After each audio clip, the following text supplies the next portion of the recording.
Hello and welcome to Girl Awakening YouTube. I'm Jo Hendy. And I'm Amanda Parker. Enjoy this episode of Girl Awakening in all of its vulnerable sacredness. And remember to subscribe and share.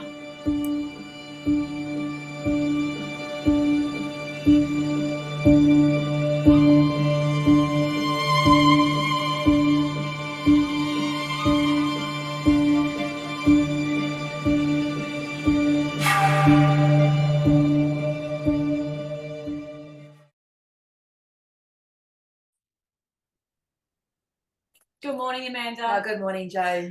Oh, deep breath today. Yes, deep breath out into, well, across the planet, the other side of the world. Yeah. And probably out into the cosmos in a very effortless way, I feel, this morning. Yeah. Oh, how lucky we are. Mm. So today we have a beautiful guest who resides in New York. So yeah, a fair way away. I actually found this beautiful lady on YouTube. Or she may have found me. I'm not sure. We found each other. Her name is Laura Mazotto, and she was a successful therapist in New York for almost 20 years. She adored her job and her clients and had a waiting list for over 5 years. Why would she leave? She made an amazing name for herself and was guiding people through some of their darkest times. Now, usually we go on to talk about what this beautiful lady does. Which is? Yeah. It's planetary. But so I'm going to leave it there, and we're actually going to jump straight into Laura's awakening journey, because I think what will happen is it'll unravel more about what she does and how she got to where she is. And have it come from Laura. And have it come from Laura. So welcome, Laura. We're so honoured to have you in the space today. Thank you so much for having me. I'm so happy to be here. Yeah. I think our listeners are going to be ecstatic. Yeah. Absolutely. Do you want to jump in and ask the first question? Well, our first question, Laura, is how did your awakening begin? So that's a long answer, as I'm sure you probably know. I've always been very spiritual. From the time I was young, I was in the Presbyterian church. I grew up in the Presbyterian church, and I was actually enrolled to be a minister at the seminary. And it was actually my husband's fault, because he fell in love with me and wanted to marry me. And so of course. I was like, I know. And I was like, well, this is kind of inconvenient because because I have this whole thing set up with like my church and the seminary, but we had been together for about 5 years at that point, and I knew that he was my future, and that we wouldn't have been able to ever see each other. And so what I ended up doing was moving to New York and just working for a little while in this area. And I wanted to kind of check a couple of things off my list that I had been considering doing before I committed to graduate school. And I knew that I always wanted to be a therapist. And so I went back and I did that. And I've been a successful therapist for 20 years. But it was about, I guess it was almost 10 years ago that both of my parents got diagnosed with cancer in the same month.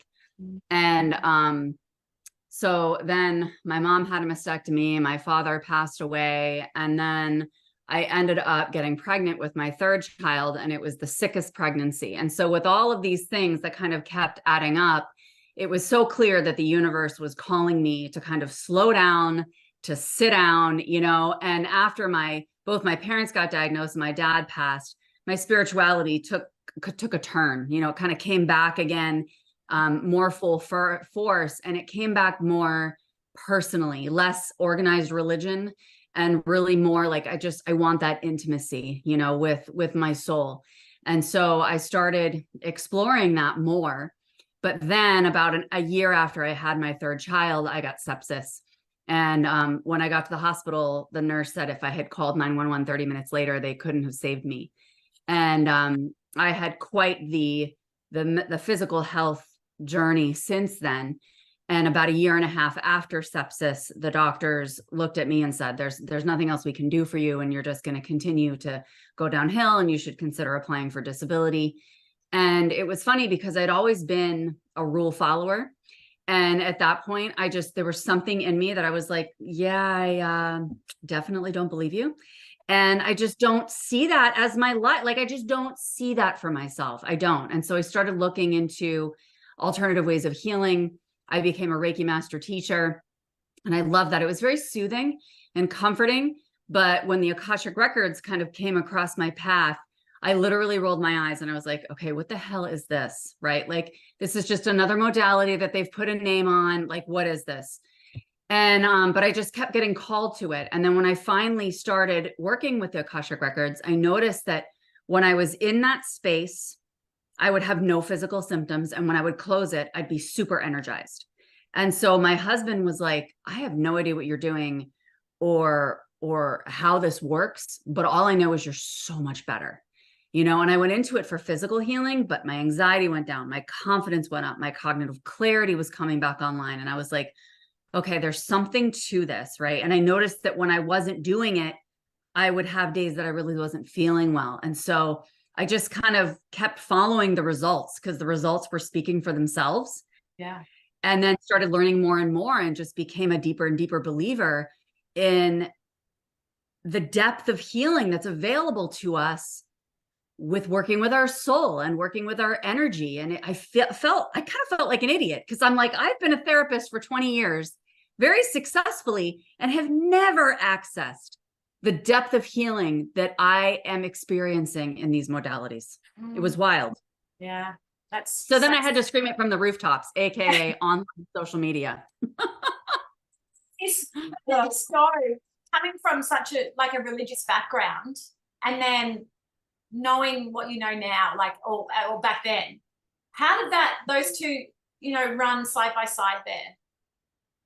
Yeah, there was a lot of conditioning that I had to rewire, right, from organized religion, and a lot of kind of rules and tenets that were handed down that were like, well, this is how your relationship with God should be. And I think for a while I kind of hid in my relationship with the universe and my relationship with the Akashic records because it wasn't God. Yeah.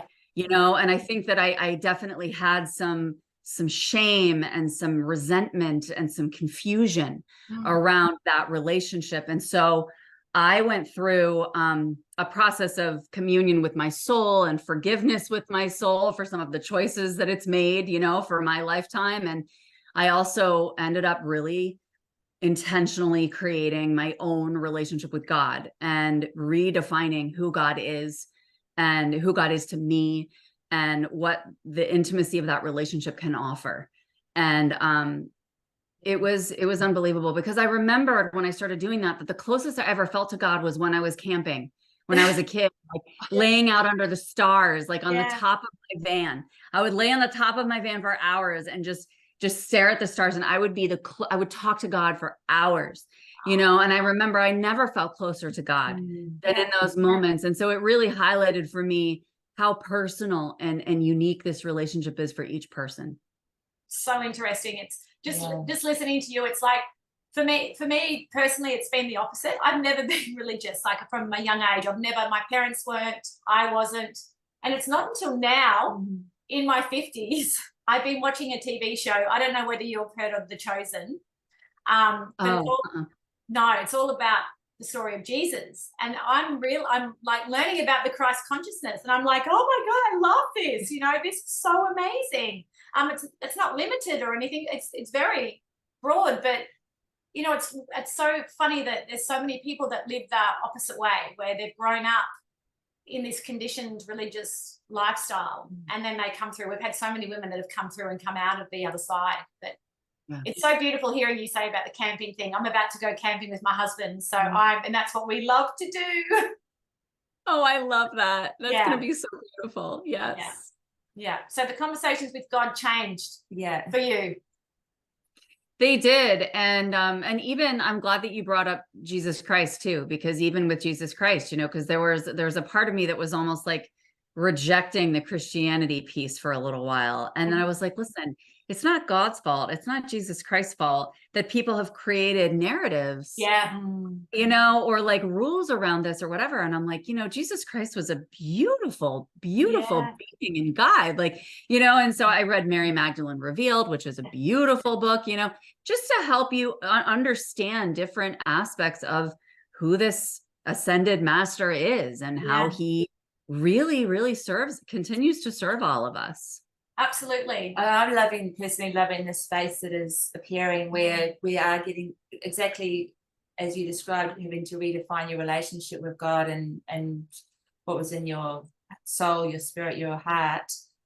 That people are getting to rediscover the beauty that is there in having a relationship with these ascended masters, with these beautiful souls that are so available to us in such a different way. And also than we've been accustomed to. Manipulated by and told that, this is, a strict stony road that you must travel down, as opposed to the beautiful lush green meadows that are actually there in this world of spirit and ascended masters that have so much to share with us. And that it's in all of us, that same level of mastery sits in all of us. I was literally just talking to my clients today on our Akashic immersion call, and I was saying, like, this is why I love more and more people, meeting more and more people who do this work and who come into this relationship with their spiritual, whoever they consider their higher self or their, greater power, higher power, is because it works through each of us differently. This energy works through all of us so differently. And I love learning about it. It doesn't need to be a source of contention. It doesn't need to be a source of conflict between people, right? It's just like hey, I'm so curious. How do you experience Christ? How do you experience God? How do you experience these ascended masters, right? And that we get to share with each other all the different ways that the divine works through us, because the divine is infinite and every single one of us expresses it differently, which is why I'm such a proponent of spiritual sovereignty, right? Because it's like, and that's what I love about what you were saying, Amanda, with like, creating these relationships on your own with these ascended masters and realizing that they're available to us. And it's like, when we realize that and we take ownership of our relationships with our spiritual guides, we're choosing sovereignty. We're choosing our own center of worth and authority and groundedness, because we're saying, like, this is what I believe. This is what I claim. And why do I claim it? Because I can feel it. I know how I feel when I'm connected to these beings, and nobody can refute that. Yeah. There's that's just a simple beauty and power in that. I mean, and we just feel that flooding through my being when you say that. And I think it's the hottest topic on the planet at the moment, literally. Yeah, your Instagram post that you did, I think yesterday, I'm not quite sure when it was, around the responsibility around sovereignty, and that was so powerful. And it was just like, we felt it. It was just like that ownership of self, and being okay with whoever you are, whoever you choose to be in love, it's like such a beautiful space. Yeah, receiving all parts of you, allowing them to all come online, and just, they're all divine. Yeah. So divine. And we could go off on a tangent about Mary Magdalene and the divine. Yes, so much. But we're going to stay with you. Gotcha. So coming back to, like, obviously, like, 3 children and health journey, that's a big awakening in itself, let alone having time to deal with, the loss of your father, and the assimilation of your mum's new journey as well around her health and things too. So that must have been a really big space with 3 little children. Very much so. And I think that, like, I spent a month with my father in hospice in another state, so I was a good few hour plane ride away from the kids. And that was really hard for me. That was really hard for me because I felt torn, but what a beautiful process, and what beautiful space to be able to have with him before he transitioned, and what beautiful modeling too for the children, to be there for your family and to support your family. And I have a very supportive husband who was able to be here and provide the children with everything that they needed. So that was good. But yeah, it was a heavy time, right? And there's a lot of heaviness that can come through when we are truly seeing ourselves for who we are and continuing to uncover those layers of who we are. And it's just being able to enfold all of those heavy parts of us that come forward and weave it in to our story, because it's all part of the journey. Absolutely. So part of the journey. And it's interesting, like I lost my mother this year as well, in a similar process of that timeline where it's such a precious time in those last months or whatever, but there's so much that you see differently, like in the person and in your relationship, and kind of stopping everything and allowing yourself to be in that space is such a great gift to each of you. I feel it's a beautiful blessing. It is. You know what? I was able to feel my father's essence so much more clearly, right? Because like all that other conditioning just goes away. It doesn't matter, because it's just, and it's just about connecting to each other in peace and in love. And it's actually very simple. It shows us how simple human connection can be, which is like, okay, you can say this and say that, and we could have had this whole litany of experiences, but at the end of the day, I just love you.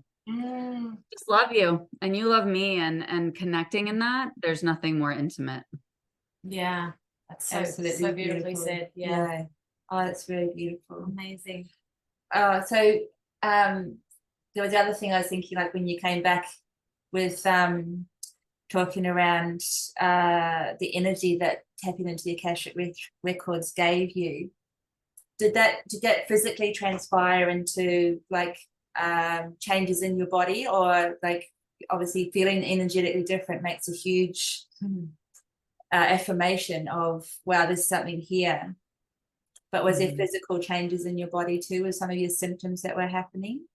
Oh, absolutely. I had so I was really dizzy for about 5 years, and after sepsis, and for the first 3 years I could hardly drive because I was so dizzy. And so that was able to resolve in the records, and I actually used the emotion code inside the space of the Akashic records to help me with that. And then I had severe leg pain for a number of years, and I cleared that in the Akashic records as well, along with some theta healing and a lot of cognitive distortions. And I would say that's what's helped a ton in the records, because it really, the clarity of mind and the clarity and discernment of my own wisdom. And I tell people all the time, it's so funny because over this past summer, I actually got a concussion.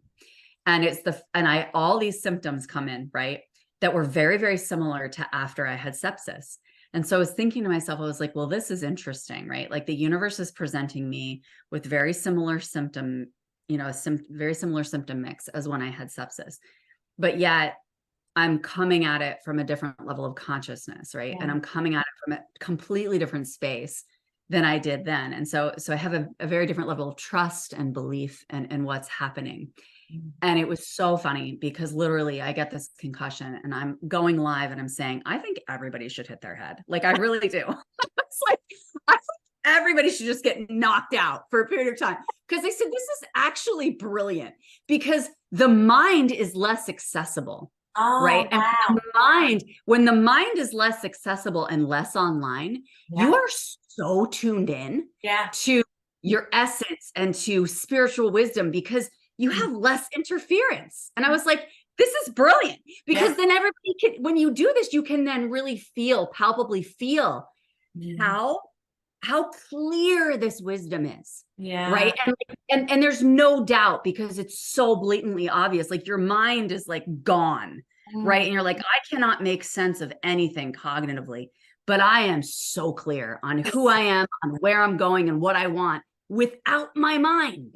Yeah, I love being engaged, right? And so that's what I love so much about the records is like, that's what they brought me, is this clarity of who I am and how cool I am, even on the days that I feel crazy, right? Like all aspects of myself are welcome here and they're all here for a reason. And it's like, me aligning my human with that soul spunky essence that I have, right? Yeah. And realizing that I'm reflecting that through my human life. And it's just fun. And it's so cool to continue to uncover new layers of that and to have that clarity without necessarily having the mind in place. And so I think that was probably one of the biggest things that helped me in the records in terms of seeing shifts in the body.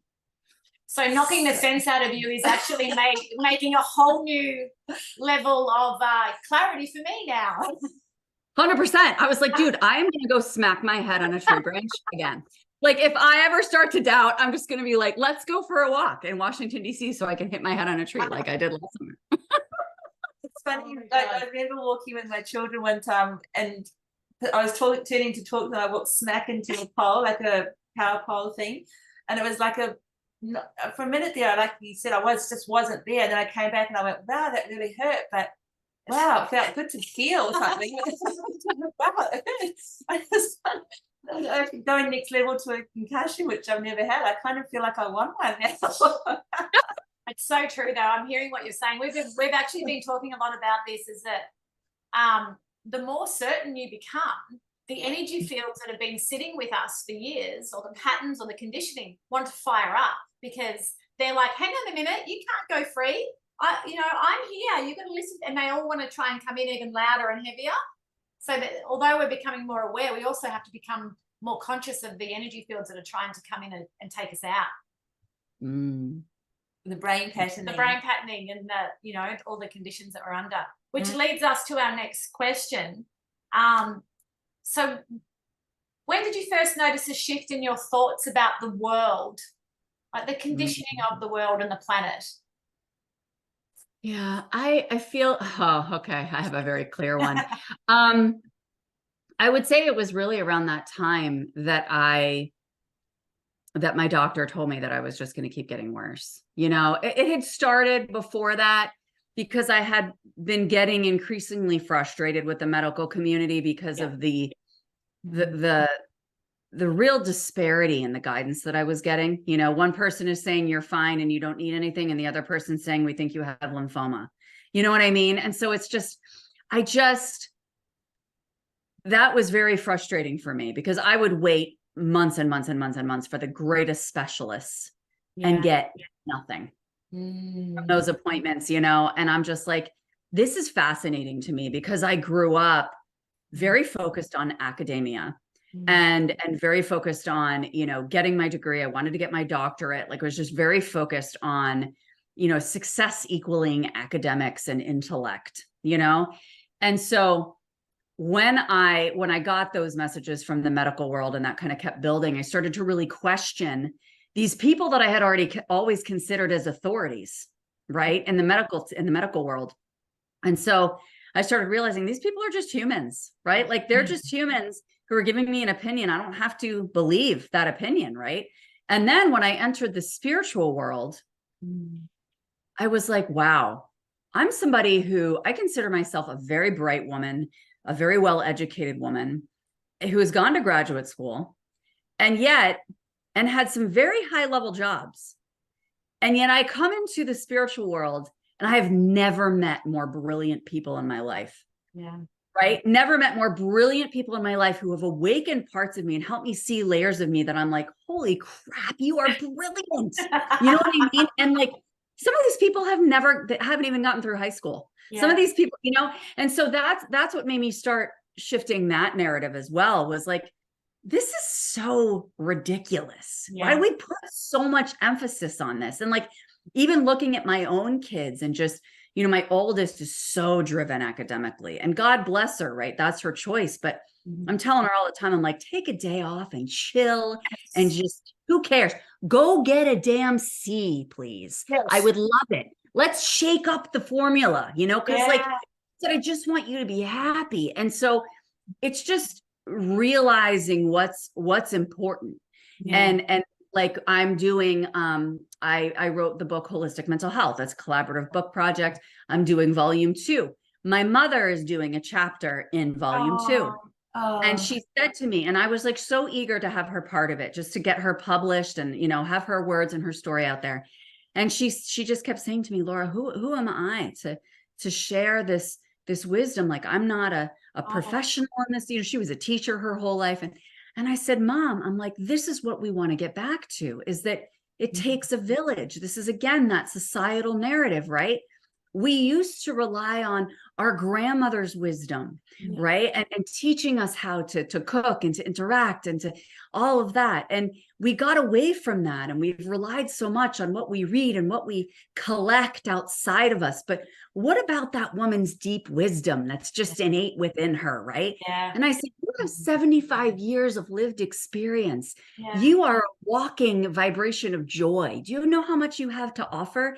And that's the other narrative, right? Is like bringing forward that how brilliant our story itself is. Yeah. And that we don't have accolades and all these other definitions of success behind it. Yeah. It's everything's upside down and back to front.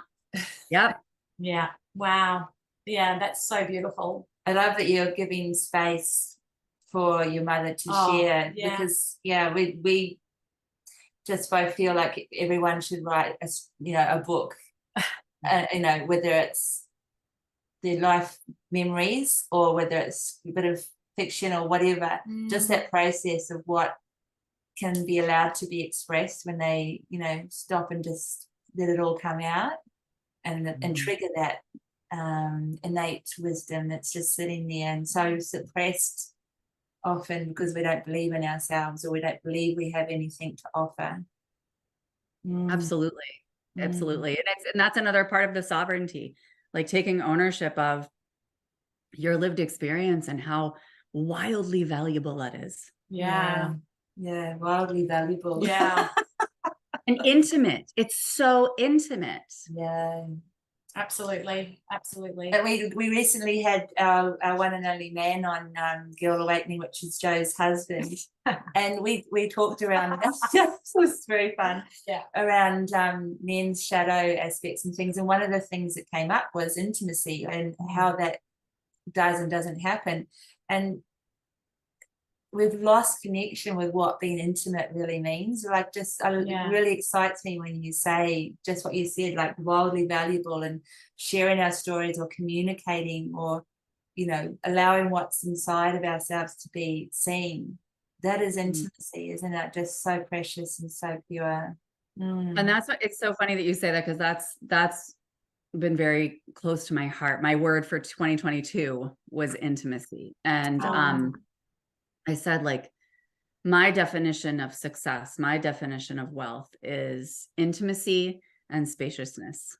You know, like that's for me. And I've been able to cultivate both so beautifully. And I remember when I was first in 2021, kind of setting this intention for 2022 for intimacy. And I remember sitting down with God and being like, okay, dude, let's talk, right? Like, what are all these doors?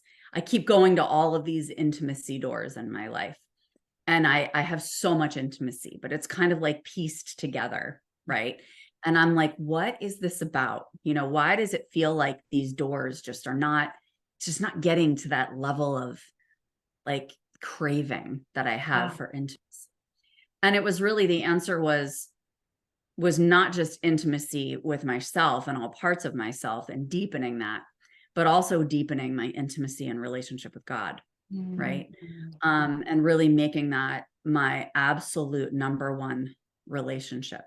And that was hard for me because it felt like I have to put that before my children. I have to put that before my husband. I have to, you know, and so that was a transition for me. And it was liberating. It was gorgeous. It was lightening of my field, and brought me more intimacy than I could ever imagine. What he told me was just start going into silent meditation, turn off the music, turn off everything, just silent meditation, just be with me. That's it. Just be, nothing else, just be. And I did that for like 6 months and it completely changed things for me. Wow. And completely changed things. You know what? Since the moment I started sitting down, since like 2 weeks after that silent meditation commitment, my faith has been entirely unwavering since then. it's so beautiful that you say that, because we've had a few women talk and we mentioned this before, the different aspects of the one subjects. We can look at God here and all the different ways that people see God. And for some people, we've had channelers on that channel. Yeah.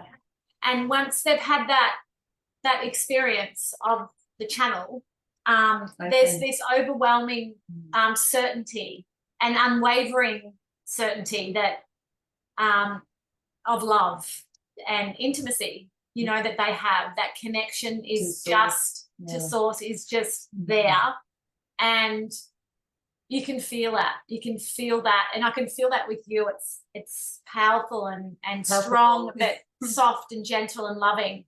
And it is unwavering. And we've actually, you know, felt this aspect in other women. And it's like the ones that have had true connection with God, source, higher self, that have that. Yeah, it's really beautiful and really felt. And yeah, and it's so it's so funny because like I said for so long, I'm like, I've never in human form felt the level of intimacy with another human that I felt when I am in deep connection with source. And it's funny because what I said to myself, or God said to me, I can't even remember, in this point when we were having this conversation about intimacy, was like, well, Laura Mazzotta, if you feel like you're missing intimacy and the closest you've ever felt intimacy is in this close relationship with source, why the hell aren't you doing this all day, every day? You know what I mean? Like, kind of like, well, if that's what you say you want to actualize, and that's what you say you want to call in, where's your devotion to doing this more deeply, right? And more consistently? And why do you keep going to all these people to provide you with what you already know how to access? And I'm like, yeah, calling me out, man. And it was good because it like helped me step up in that level of responsibility and authority of claiming what is already here for me. It's already here. And I'm just sitting there in victim mode, like, wah, wah, wah, right? Yeah. So it's good that I did, because I got sick of myself enough to look at it and say, help me out here, dude. I need some guidance. Was this the catalyst for you to like connecting? I get just the feeling of connecting with source and then going, okay, I have this certainty now, but I need to then almost like share that, or like it's I'm trying to find the right words. It's like, I know this now, I know this feeling, I have this certainty, this connection.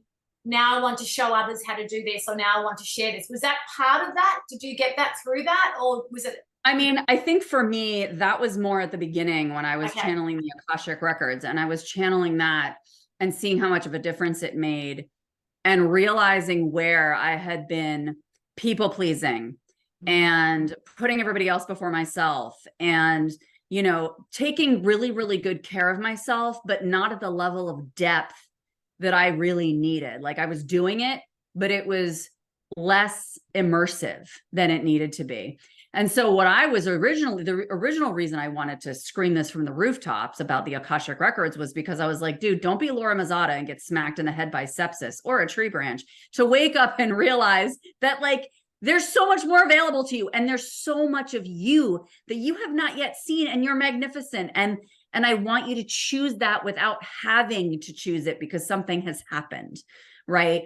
And then I started going a little bit more public about the whole God relationship, and how, you know, yes, have a relationship with the Akashic Records and channel and connect with these other beings and modalities and all of that. But don't forget that source created all of it. Source created the Akashic Records. Source created the beings. Source created the channeling. Source created you.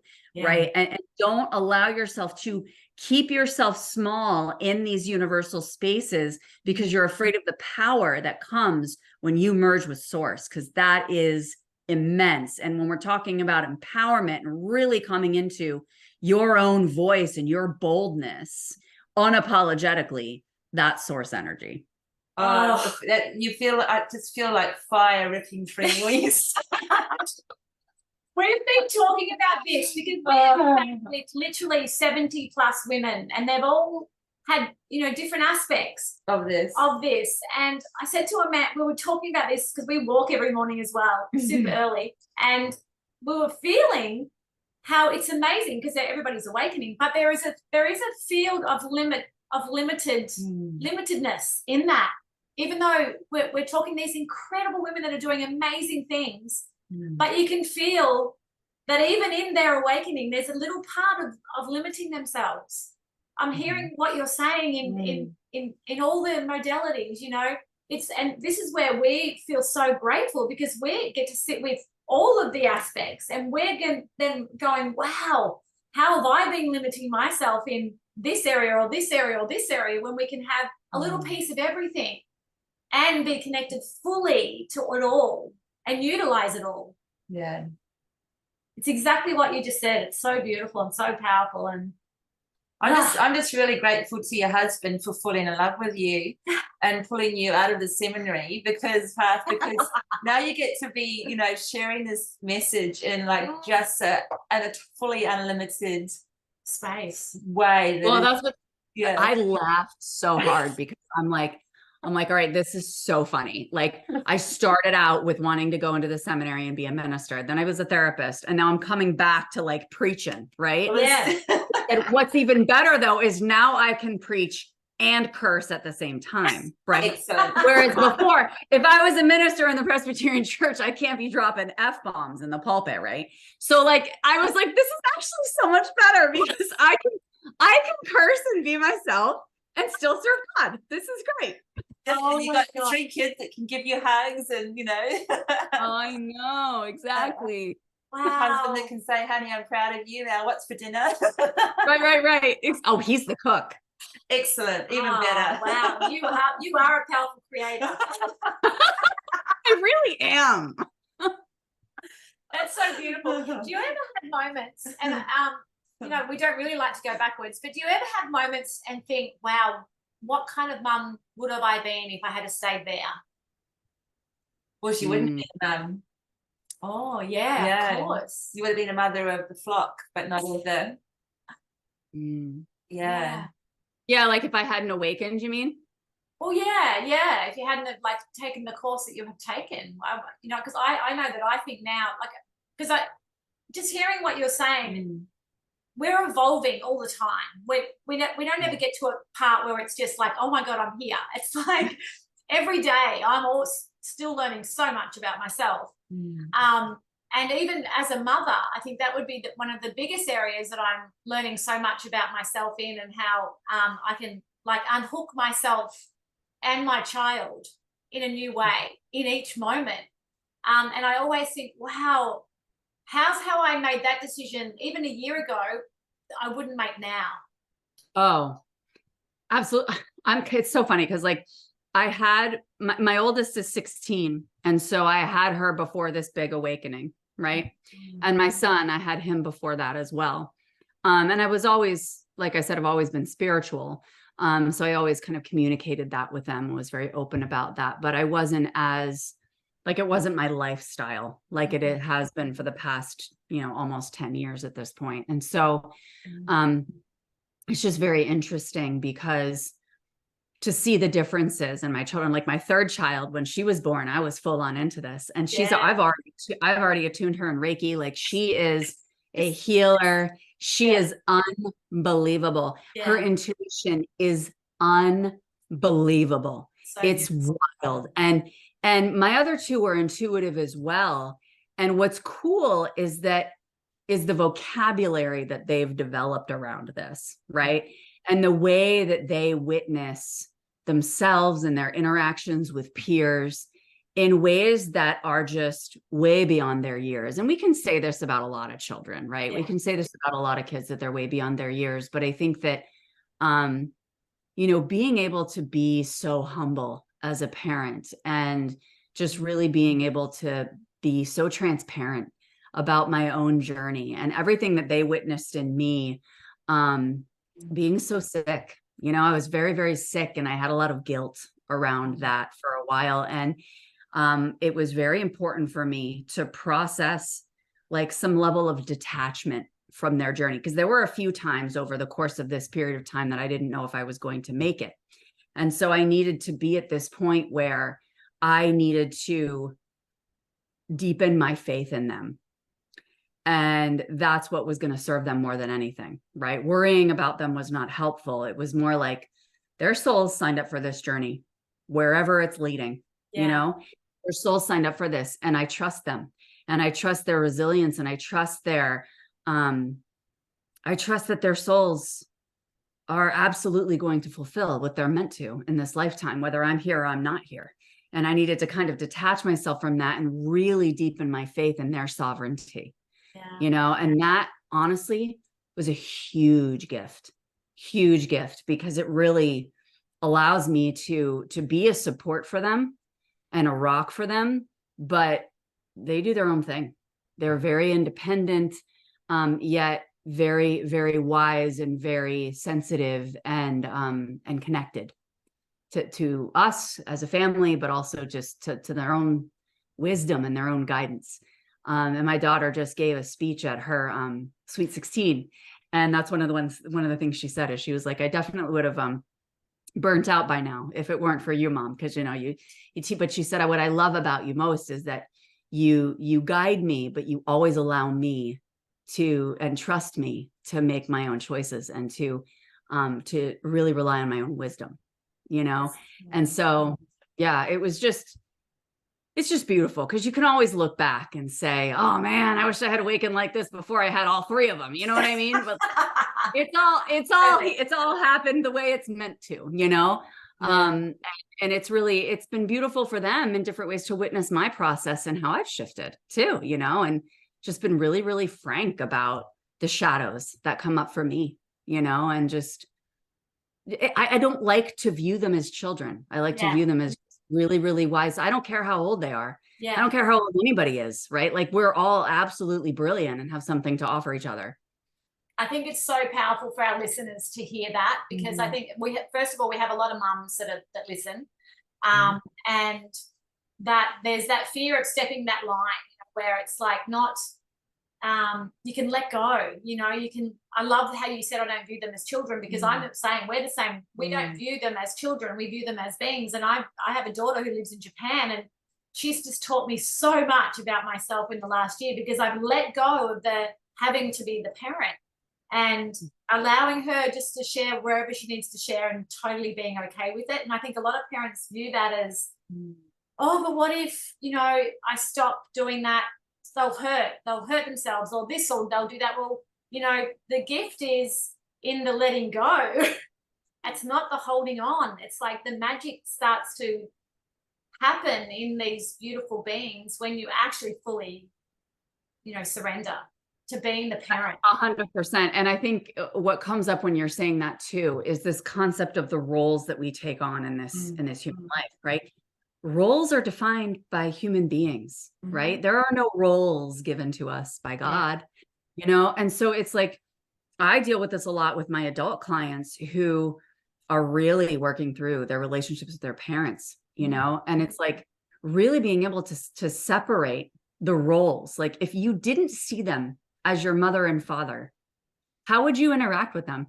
How would you be compassionate towards them? How would you be understanding of, or curious about why they think a certain way or why they're responding a certain way, right? And like, we have so many expectations and ties that come with, well, you're my mother, so you should be boop, boop, boop, boop. Why? Who says that? Right? It's like, we are all humans. I don't care if you're my kid or you're not my kid and you're running in front of a moving car. I'm going to jump in. I'm going to help you. Regardless. I'm going to help you if you're 75 or if you're 12. Right. And so it's kind of like, for me, let's get rid of the roles. And this is why, like what I was talking about earlier with this, it takes a village. Like we're all just here to help walk each other home, right? To help walk each other to that essence of who we are. And I think that we can look at that role of a parent, both as an adult in relationship with our parents and as parents ourselves, and really separate from the definition that comes with that and say, my kid's soul signed up for me. Right? They signed up for me. And I realized that for years, I was people pleasing with my kids. Well, I got to do it this way because that's what good moms do. And I'm supposed to do this because I'm a mom and I'm supposed to do this, that. And it's like, but what if I'm just me? What if they signed up for just me? And I've noticed as they get older and older, the more of me that has opened up. And that I started to realize like years ago, I'm like, wait, why am I not being fully myself with my children? Why am I holding back? Because, well, you're not supposed to talk to kids about that, or you're not supposed to, you know what I mean? Yeah, Absolutely. 100%. Like the most times I've felt the least myself is when I've been trying to do the right thing with my kids instead of doing what I know is right with my kids. Yeah. Yeah. It's you're most out of yourself in that situation, because you're not in alignment with the relationship you have with that beautiful sovereign being that's chosen you and you've chosen them. Yeah, it's the most incredible relationship you can have. Yeah, and that was one thing that I oh, go ahead, Joe. What were you saying? I was just going to it comes back to what you said earlier. Your word for 2021, I think it was spaciousness. 22. You know, giving space to our kids, you know, I think that would be the ultimate gift, is to allow them to see themselves in the space, you know, and exactly what we give ourselves is just honor that in them as well. Oh my gosh, I have to share a huge celebration. As you're saying that, last night I was sitting with my son, and I swear I have been saying this to him for years. And it came out of his mouth. We were sitting there because he was homesick yesterday and he was bored out of his mind. Yeah. And so then I was like, let's play a card game. So we were playing a card game, and we sit down to do the card game. And he looks at me and he goes, you know what, Mom, boredom's good, right? Because it offers me space for creativity and it lets my wisdom drop in. And I was just like, it's like, you know, I was just like, this is so exciting. Oh my God. Because he had the space, and he's taken the space to kind of integrate this kind of concept in his own time. And I felt like he was so resistant to it and felt like it was not sinking in, and all these things, right, that we tell our kids or anybody in our lives. And it was so beautiful to hear him. Like, it was like it dawned on him, and he realized it and got it, you know, at that moment. And I was like, that he realized the beauty in it. And I was like, oh. You felt it. That's so beautiful. I love those sick days, because it's like, you know, and you're available to be with them home, and it's, you know, and it is, I remember a friend saying to me once when my children were little that, you know, don't turn the TV on, don't have movies and stuff, like just let them rest, you know, blah, blah, blah. Be with them, this and that. And I was like, I sort of thought about it, and then I did it from the point of view of like, okay, well, let's see how this plays out. And it just enabled a lot of that space and that connection between us, which was the nurturing and the, you know, probably why they wanted to be home that day in the first place was just to be still and, you know, be with Mum and just not worry about the world for the day, you know, and those pearls of wisdom can drop in. Yeah. And that's what I always say is I'm like, you know what? And I say to him in particular, I'm like, you know what? Because he's a boy of few words. And so I say to him, I'm like, I could care less if we ever speak. I love being in your presence. Like, I just love being with you. And so now he just has this, he's done this for years now, where he just comes out and he's like, I just want cuddle time. Like, I just want to be with you. And we lay there, we don't say a word. And then eventually, sometimes we'll start to chat a little bit, and then we just lay there. And it's just being in each other's presence is so healing. And I love that so much. And I was going to say this earlier too.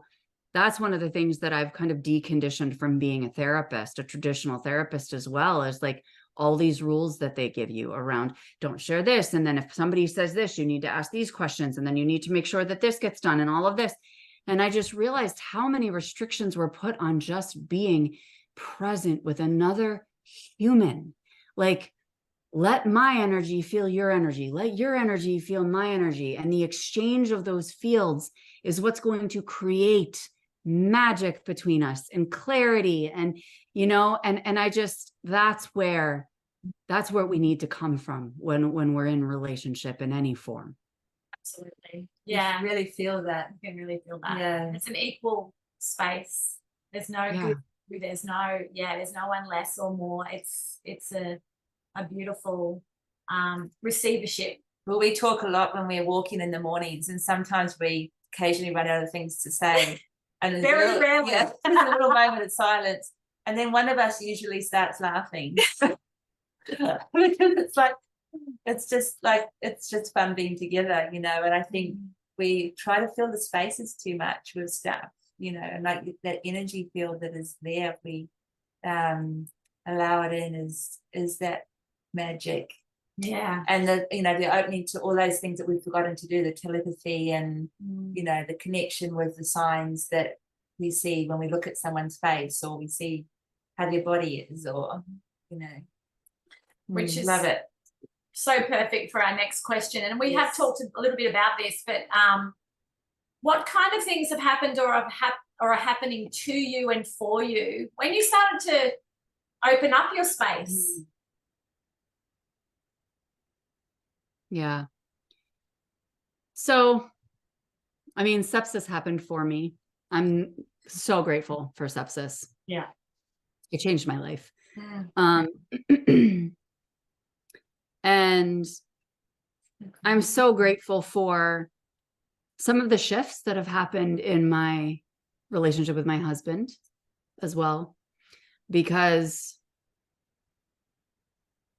we've been together for 26 years. Yeah. And he married a type A, people-pleasing rule follower. And now I'm a hippie, like, whatever, you know, like completely different person I was then. Poor guy. And so there's been like a lot of shifting there around. He's like, listen, like, I get it, but I come home and I live in this world where it's like, you know, everything's energy. And but then he's like 75% of the time I'm dealing with the world. Right. Yeah. And so it's being able to kind of support his process. And one of the things that I will say, I'd say that one of the biggest lessons and tools for me, and I think for all of us, and why we're here on this planet, is through our relationships, not just our intimate relationships, but our relationships with others. And that's my favorite mantra ever of all time, which is I trust the journey of my loved ones and release attachment to it. And I think that every time things come up in my life that are conflictual or quote unquote difficult, etc., it's always an invitation into detachment, right? And deeply trusting that everything is energy and that everything is happening for me. And you can't always see that in the moment, right? Yeah. But I think that it's coming more and more online as time goes on. And so that as things come into my world now, even if they feel humanly rocky, I see them for what they are pretty quickly. You know, like I just had COVID for 10 days. And it was brutal this time. You look radiant. Yes, you look amazing. Oh, thank you. Thank you. It was brutal. And I swear to God, the entire time that I was laying there in my bed, I was just beaming for a couple of reasons. One is I was like, I know that I'm being detoxed right now, right? Like I'm being cleared, I'm being prepared. And I knew that. And I also know, so when I got sepsis, they diagnosed me with an immunodeficiency, and I was on plasma infusions for years. But over the winter, my body started rejecting them. And so I had a lot of health problems last winter as they were kind of leaving my system. And I know why. It's because I've healed, right? I've healed to a point where I no longer need them. And my body was saying, I'm done with this. And so it was fascinating because with that immunodeficiency, you don't get fevers. So I didn't get fevers for 7.5, 8 years. And so with COVID, I had 104 fevers for days. And I was sitting there in massive celebration because I'm like, this means like my immune system is working, right? My body, I'm so proud of my body right now, right? And that's the thing. I don't know if you guys have dabbled in human design or not, but human design, it's a good tool. You know, it's an extra tool that I use from time to time. But my primary gate in human design, which basically governs my whole energetic blueprint, is the physical body. And that I am meant to learn all of my lessons through the physical body and share the lessons I get with other people. And so most of those things that you're asking happening for me, not to me, have come through the physical body, right? Most of my experiences have come through the physical body. And so, you know, it's it's just fascinating to me, because at first I thought, oh, am I just really stubborn? Like, do I just need to get hit over the head with this stuff in order to like understand? But I realized, no, this is my design in this lifetime, right? Like, this is how I'm meant to be. I'm meant to get into this really intimate relationship with my body. And so as things come up in my body, I know that, that I'm being invited into deeper wisdom, deeper surrender, deeper immersion into my soul's essence. And so that's really how I see everything that comes into my life, right? Is like, it's an invitation. It's always an invitation. And do I always catch it immediately? Not always, you know, but I'm getting better and better at that, as we all are. Yeah. Does that answer your question? Oh Yeah, yeah, so beautifully. absolutely. And it's like really powerful too for everyone to hear, because you know, as you say, lying in bed feeling like, you know, Shit. yeah, well Total shit. but excited about it, and not suffocating the experience with, you know, all the things, allowing the experience to be a learning experience and an invitation to experience yourself and your capacity to heal. And, you know, also, I guess, trust the supports that you have around you with, you know, what health practices that you have to navigate through that in a safe way. But just, you know, really trust what it is for your body to have its intelligence, the body intelligence to know what to do and support it, rather than take it off course and suffocate it and knock it out. Yeah, and I think that's what a lot of people do. Like, I was even talking to people today that were just like, I just want to get rid of this chronic anxiety and this chronic illness. And I'm like, we don't want to get rid of anything. Yeah. I was like, stop rejecting parts of yourself. Have you tried to welcome it? Have you tried to say, hey, what's up? Like, what do you need? Like, thank you for being here with me, because there's a reason for it if it's in your field, right? And it's like, allow yourself to welcome those parts of you. And I think that's where the self-acceptance comes in, is like, yeah, I mean, I can be this and I can be that. We all have shadow aspects, right? But they're, I don't even see them as shadow. They're just unique expressions of who we are. Yeah, I like what you just did about the shadow, because innately you start to feel like there's parts of me that are bad. And we don't like feeling like we're bad. And it's kind of, we want to take a pill. Take a pill, or we want to, you know, there's some kind of medication that can actually take this feeling away. You know, I know that.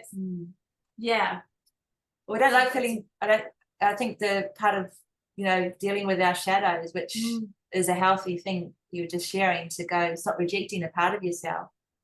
Why I don't know, we're kind of trained to feel that we must be bad. These are why things happen to us, because we are bad.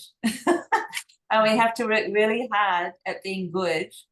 And it's a fake reward system, isn't it? Like, from very early days. So yeah, it is.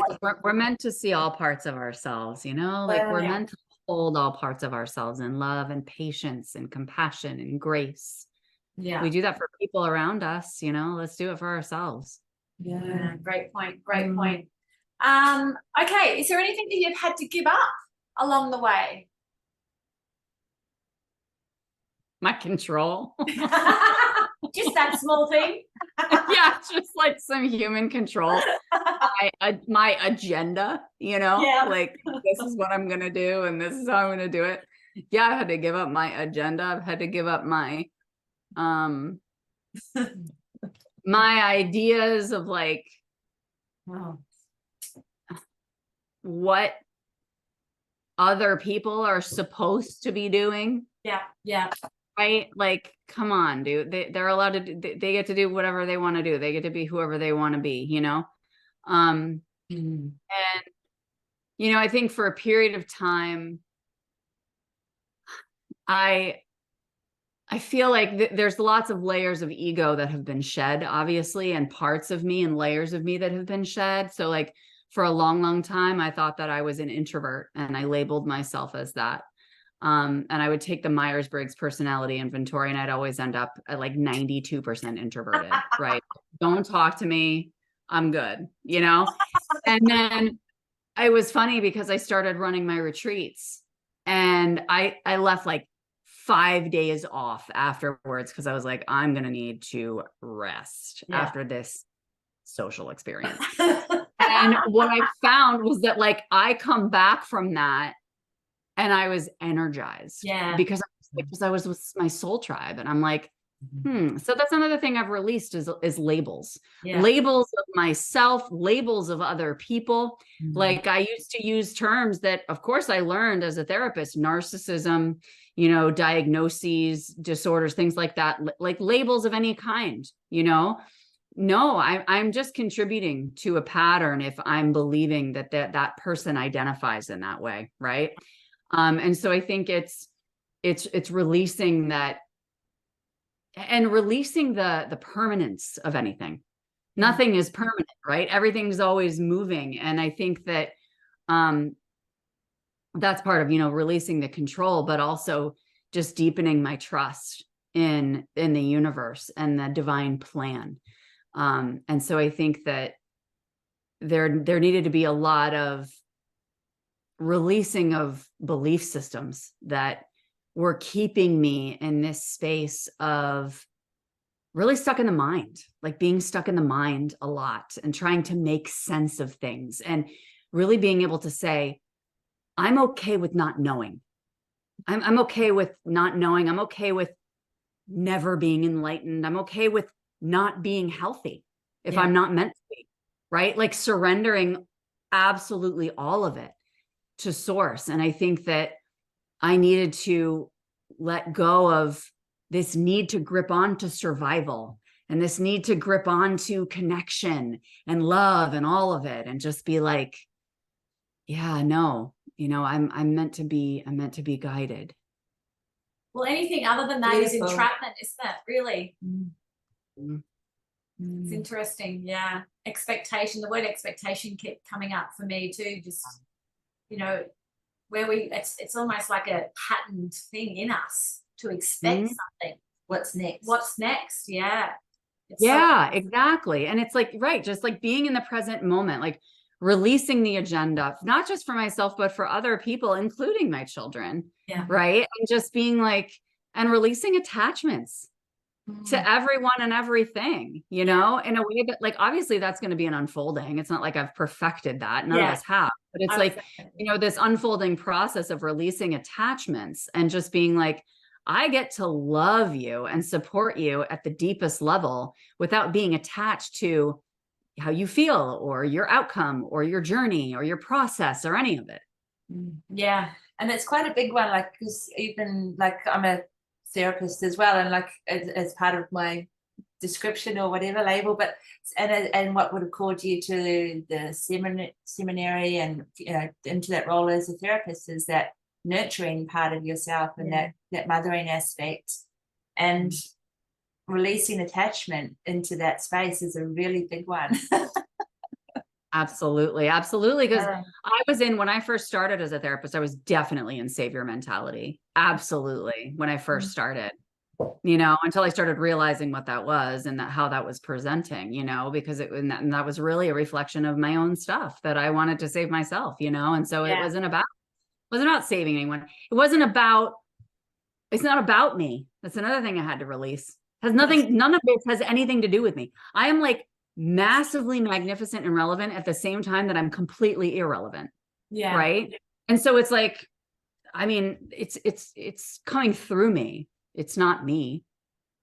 I'll keep so getting beautiful. Drawn into the cosmos behind you when you say that, because it's like this expanse and this huge awesomeness, and then coming back to this tiny little individual. It's like the beautiful relationship between the two, like the expansion and the, you know, completion and the contraction, and it's so simply beautiful, isn't it? And to feel comfortable in that space is so freeing. Yeah, letting go of any duality. Another one of our favorite words. That's so beautiful. That's beautiful. Just quickly on that too, but bringing it back down to the smallest part, but it can be quite big, is how are you around diet and alcohol and things like that? Do you focus on those things too as part of your health, you know, and spiritual journey, or is it something that you don't put too much significance on? Yeah, I focus on that a lot. I don't drink at all. Yeah. But I never have because I tried to get drunk a few times in college and I sucked at it. Yeah. I was like, I hate this. It just made me feel really sick. Like Yeah. every time I drank, it's always made me feel really sick. And I was like, Yeah. how do people do that? Like, it just made me nauseous and like, it just didn't agree with me. And Yeah. so I've just never really been a drinker. It's never really been part of my life and never really used anything else. Never even tried it because I was a goody two shoes for a very long time. Let's be clear. But dietary wise, I've always been a very healthy eater for the most part. But then I learned how to eat very cleanly, you know, after I got sick and I started, you know, removing offending foods. And I started kind of doing this elimination thing where I started understanding how my body was responding to certain foods. And so there are some foods that I don't eat, that I choose not to eat, like gluten and dairy. And there's some other things that are just reactive in my system. And as I've become more intimately connected with my body and its signals, I'm just very, very conscious of what I consume. So it's nothing processed, obviously. And I'm just eating a lot of kale and beets and quinoa. And I think that eating cleanly, eating high vibrational is very important. I think that, you know, the body is an altar, the body is a temple. And I think that it's important to nourish ourselves, but I also know that it's more important to feel joy in this life. So, you know, don't let it be this obligatory. I mean, it was obligatory for me at first, and I tantrumed my way through it that I couldn't sit down and have a giant bowl of pasta and chicken parm, you know? And so I would be pissy about that at first, but then I just realized like I needed to kind of put on my big girl pants and stop having an inner child tantrum and realize that this was a gift for myself and that I was really serving myself. And so that doesn't mean never indulge, you know, but I think because I don't want people to feel any level of restriction because we want freedom, but I also want you to listen to your body most importantly. Yeah, I think that's the perfect recipe, really. We had a lady in recently, and her term for her method of eating was happy eating. So she didn't kind of like, you know, it's a vibrational thing, wasn't it? And she didn't restrict herself. She ate what made her feel happy, but invariably that was, you know, things that were most good for her anyway, and not but without the kind of the mental space around it all. I think, And I also think it's helpful to bless your, you know, to bless your food, to bless your water. And I really do. I do believe in taking just a little bit of space to, you know, 10 seconds. That's all it takes, you know, to bless your food and to really set the intention for it to serve you at the deepest level nutritionally. Yeah, there's a beautiful consciousness that creates, because there's a lot of talk around, you know, the consciousness of water at the moment, or there's a lady called Veda Austin who calls it God consciousness with water. And I think if we put that across all things, like particularly our food, which we have all day, every day, it creates such a different dynamic in how our body relates to our food, how we appreciate what's in our life, and how we can be grateful for the most simplest of things. I love that, because you know what that brings forward for me is the mantra, for some reason, that's just dropped in this week for me that I keep repeating, which is what keeps coming through is slow and deliberate. Slow and deliberate.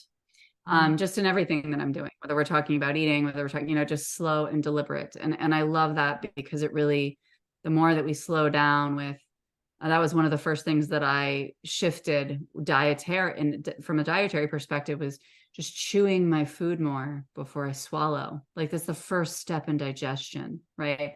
How much that helps and takes stress off of my digestive system, to chew everything very thoroughly and being very deliberate and then swallowing, you know, and that just takes more space and time for people that a lot of people in this world feel they don't have or don't allow space for. So I think that, you know, even as I'm driving, I'm like slow and deliberate, like just being very intentional, you know? I love lovely. how this podcast rolls, because Yes. our next question is exactly what you've just been talking about. Mm. So what do you do now to support yourself with staying in the moment? I'm gathering it's being slow and deliberate. Yes, there we go.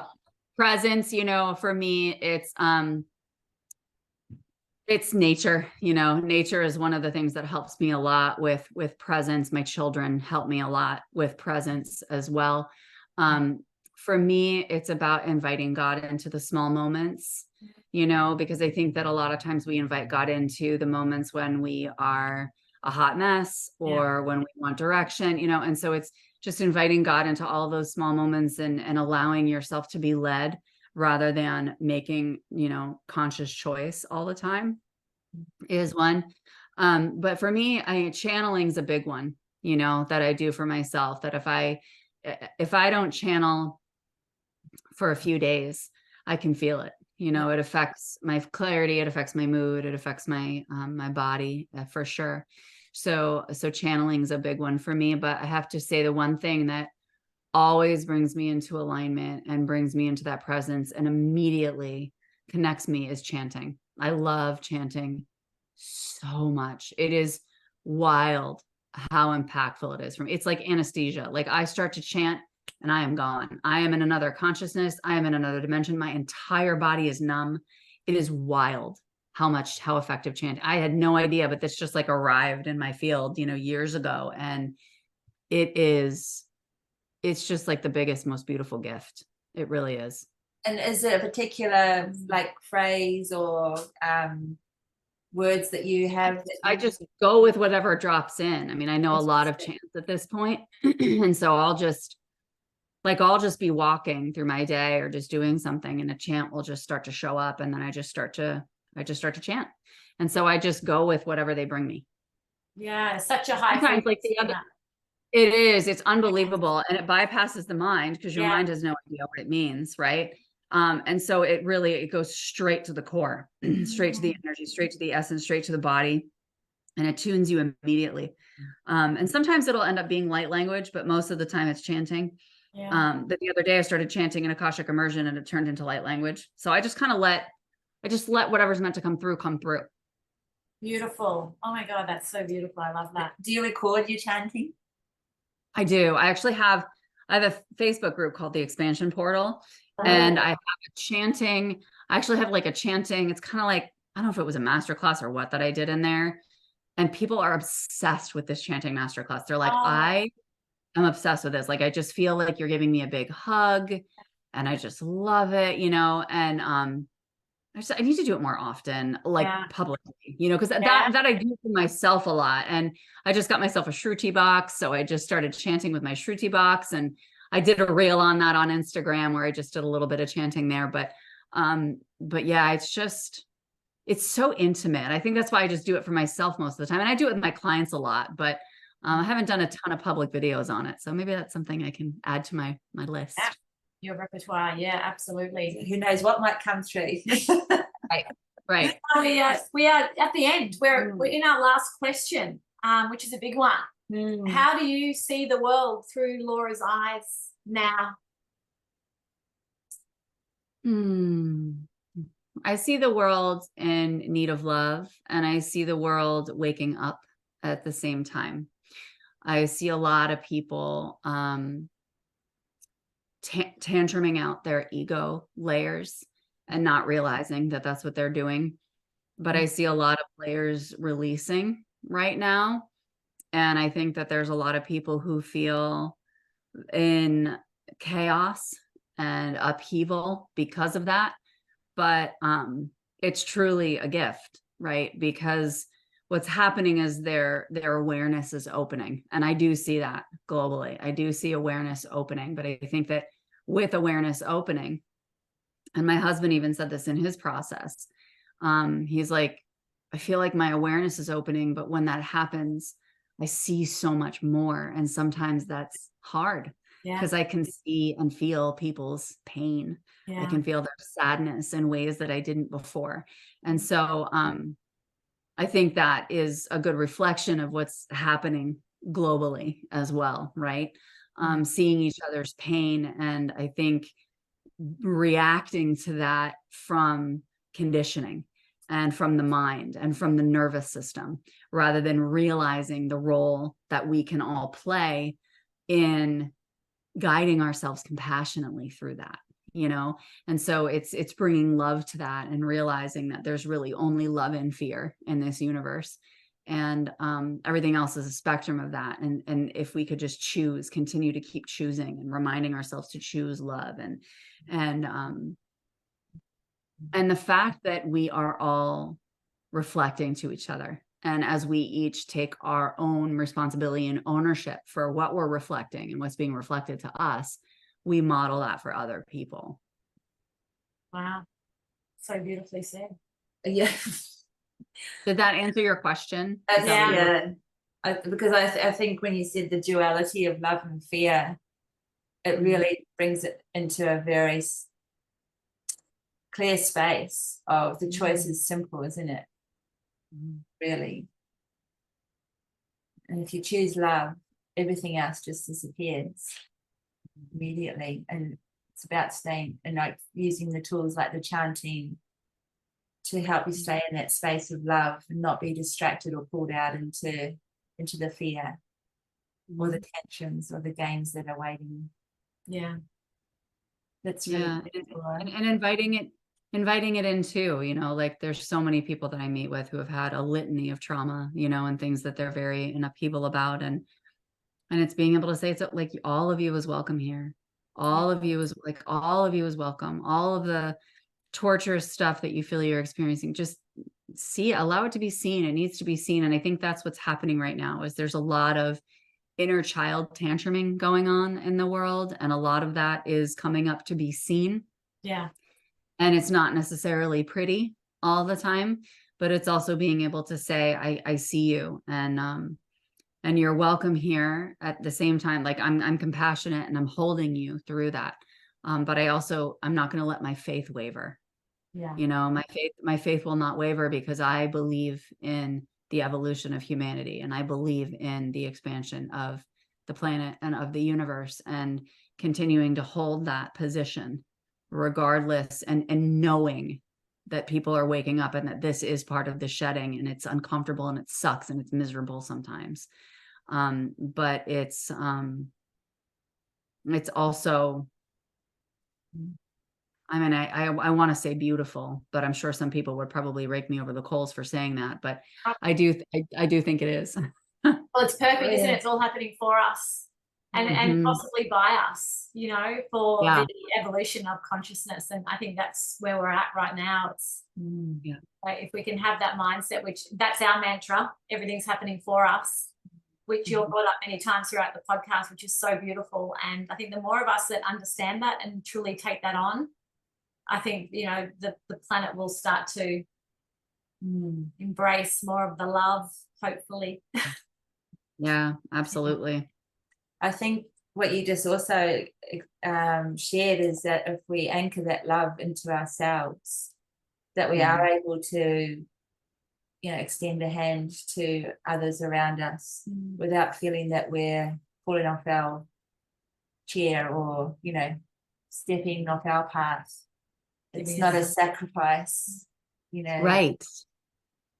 Nothing has to be sacrificed. There's enough for everybody. Yes. Yeah. Oh, there's enough for everybody. A true definition of abundance. There is enough for everybody. Yeah. That's a beautiful way to round this off. We feel truly blessed to have sat with you today. Is there anything you wanted to end with or on before we finish this beautiful podcast off?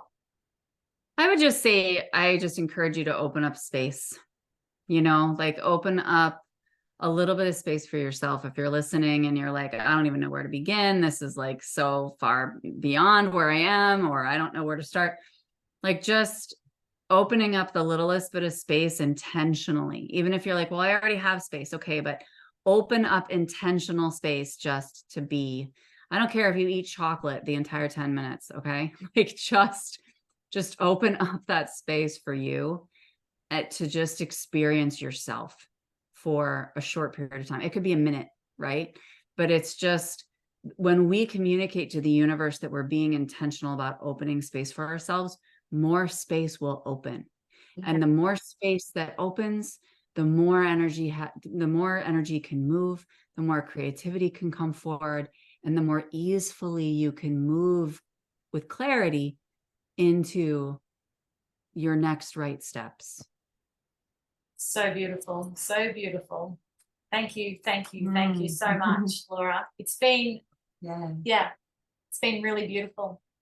We will pop all of your information on the bottom of the podcast. So everybody can jump on and check out you on Instagram or your website and Facebook as well. So thanks so much for joining us on Girl Awakening. And you're You're so welcome. Thank you for having me. Thanks, Laura.